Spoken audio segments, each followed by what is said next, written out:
All right, let's start with Ielts speaking part 2. Describe a childhood friend. In my childhood, I had many friends, but today I would like to talk about one friend which was very near to my heart. He was Numan Ali. He was very careful and loyal person. I remember that when I was in a three class, we fighted with each other all time.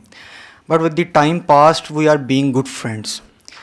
There are many kind of things which I like to do him with him. The like first of all, I spend with time. I like to spend with time. Whenever I was feeling very tired, hectic, sad, and panic, he calmed myself, relaxed. Secondly, I like to go to watch movie with him and eat foods.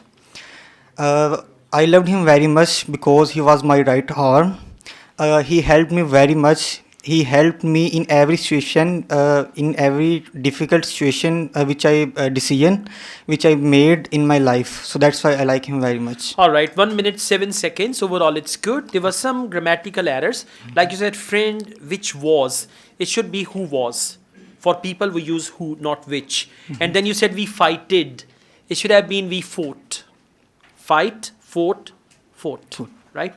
And then you need to connect your ideas together and try to use compound sentences. At one point, you're making simple sentences, all separate sentences. Try to connect them together, then it'll be better. And try to speak a little more. Allow the examiner to stop you. Now, we have speaking part 3. How do people make new friends? Uh, People's make new friends with your own opinions. Like someone likes to do sit on to sit alone, but someone likes cool and This is a relevant answer. How do people make new friends? People mostly make new friends on social media. When they use Instagram, Facebook, there they find new people and they make friendships online. On the other hand, like this, talk about a couple of things and give clear answers, okay? All right, thank you so much.